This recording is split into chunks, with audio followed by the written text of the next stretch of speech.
Page 192, number 17. 1/2 x to the fourth plus 2x cubed. Oh, even before reading the directions, I'm glad whoever asked this one, because this one should have straightforward derivatives. Like, I don't have any weird derivatives going on in this one. So I can sort of focus on the concepts and not worry about taking tricky derivatives. Find the points of inflection. And it says discuss the concavity. This book sometimes says discuss, like it wants you to write an essay or something. I think that just means find the concavity intervals. So that's what it asks for. Both of those things are second derivative things. Intervals especially implies number line. Point of inflection kind of implies number line as well, because we're thinking where does it change, and so we need to look at a number line and intervals to see that. So it asks for two different things, but it's going to be a nearly identical process until we get to the very end, and then we'll make two conclusions about what we've got.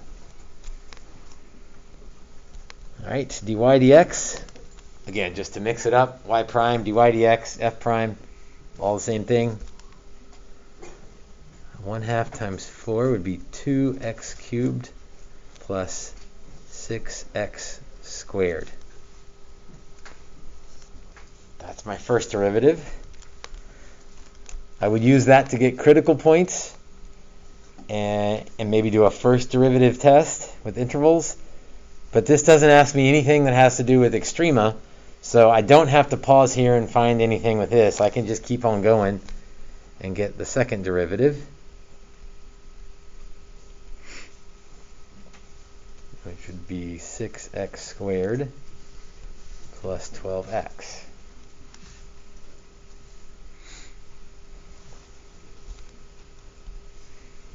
All right, we'll set that equal to 0 because we're now thinking about number line and intervals. So we'll see where it's 0 and where it's undefined.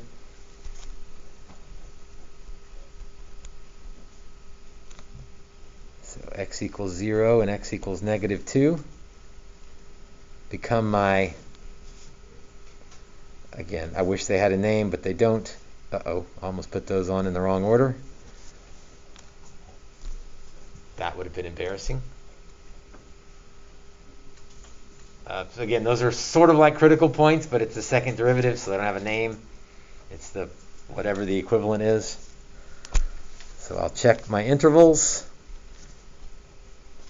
Again, I've got to be careful because I've got y, I've got dy dx, and I've got a second derivative. What am I going to check? What intervals? I mean, I know what values I'm checking. Am I checking them into original, first, or second derivative? Second, because I'm talking about point of inflection or concavity. So I want to check them into the second derivative.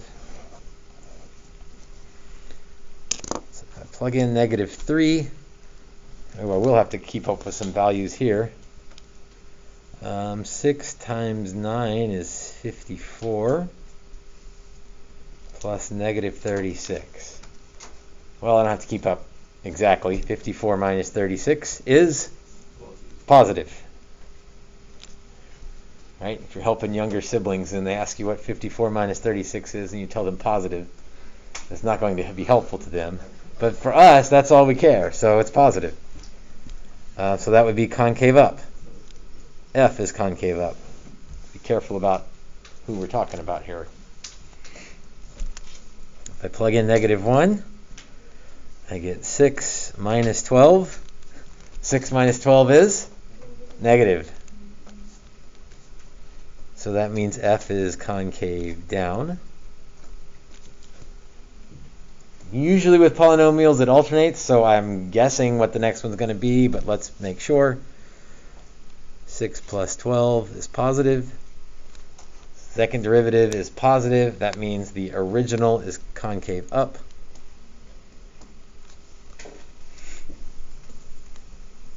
So we're concave up from -infinity to -2 and 0 to infinity. We're concave down from -2 to 0. So that's part of the answer.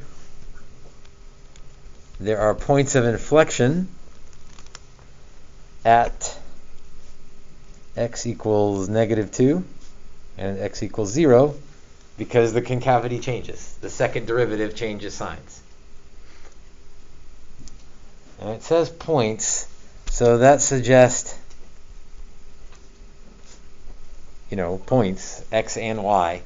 So be careful what's asked. Make sure you answer the right question. Point of inflection. So if I plug in -2, I say plug it in. Again, original, first derivative, second derivative. Where am I plugging in this?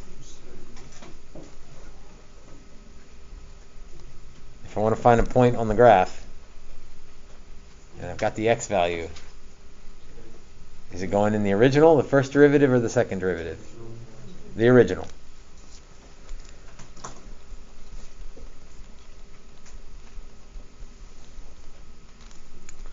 Let's see, -2 to the 4th is positive 16. Over 2 is 8. Minus 16. I can't get away with the negative positive answers here. I need an actual point.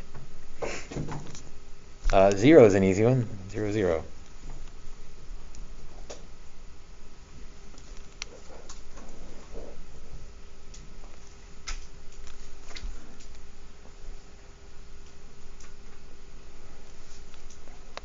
This is just right on the verge of what we're going to do tomorrow.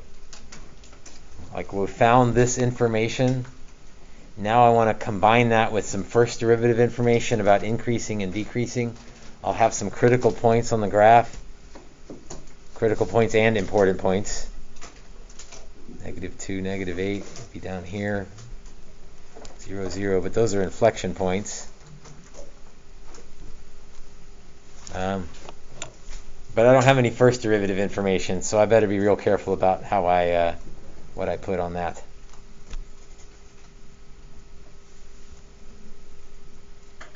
Yeah, I don't want to guess because I don't know. I need more information. But that would be something we would use tomorrow. Again, with the first derivative stuff. So tomorrow we'll use a whole bunch of information, like everything we know from first derivative, everything we know from second derivative, put it all on a graph, and see if we can make the connections of what the graph looks like.